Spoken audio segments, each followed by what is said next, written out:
Former President of the United States and current Republican candidate for president in 2024 now explicitly calling for the termination of all rules, regulations, and articles in the Constitution. Donald Trump sharing that message on his social media platform this weekend as he continues to relitigate his 2020 presidential loss with bogus claims and conspiracies. Newsy White House correspondent Kellen Howell joins us now from the nation's capital. And Kellen, Trump is making these comments not long after announcing his bid for the White House. That's right, Jay. And ever since announcing that bid, this has become something of a theme where Republican lawmakers are finding themselves under a magnifying glass in the wake of the latest scandal involving comments that their party's current frontrunner for the 2024 GOP nomination have made. Today, several Republican lawmakers facing questions over whether or not they could support a presidential candidate who is now openly calling for the U.S. Constitution to be torn up.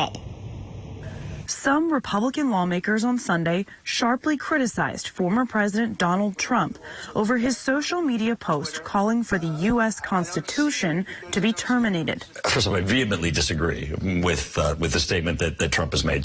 On Saturday, the former president falsely claimed in a post on Truth Social that big tech companies and the Democratic National Committee committed massive fraud in the 2020 election and called for the termination of the Constitution in order to overturn the election results. Trump's post came after Twitter owner Elon Musk released internal documents on the platform's decision to limit access to a news story about Hunter Biden's laptop just 3 weeks before the election. Ohio Republican Congressman Mike Turner warned that Trump's claims could hurt him in the 2024 election. And Do you I condemn think him that, saying and I something believe, like this? Absolutely. And I believe, answering your question, that people certainly are going to take into consideration a statement like this as they evaluate a candidate. Newly elected New York Republican Mike Lawler also said Trump's words would alienate him from some conservative voters. Frankly, I think people are tired of looking backwards. I think people are tired of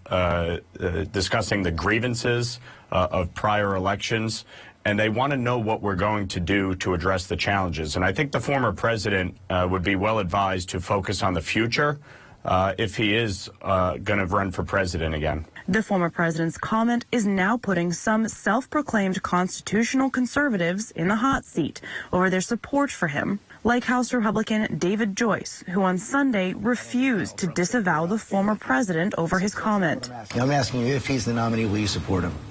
I will support whoever the Republican nominee is. And I just don't think that at this point he'll be able to get there, because I think there's a lot of other good quality candidates out there. A White House spokesman responded to Trump on Saturday, saying in a statement, "You cannot only love America when you win." White House Deputy Press Secretary Andrew Bates added that the Constitution is the ultimate monument to all of the Americans who have given their lives to defeat self-serving despots that abuse their power and trampled on fundamental rights.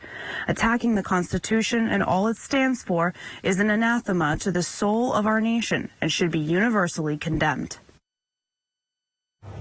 And Jay, this is just the latest in a string of controversies surrounding Donald Trump ever since he announced his candidacy for president in 2024. In fact, just on Friday, prosecutors in a New York trial looking into potential tax fraud in the Trump organization gave their closing arguments, and in that argument said that Donald Trump himself was fully aware of a scheme that was hatched by these business executives to avoid paying personal income taxes.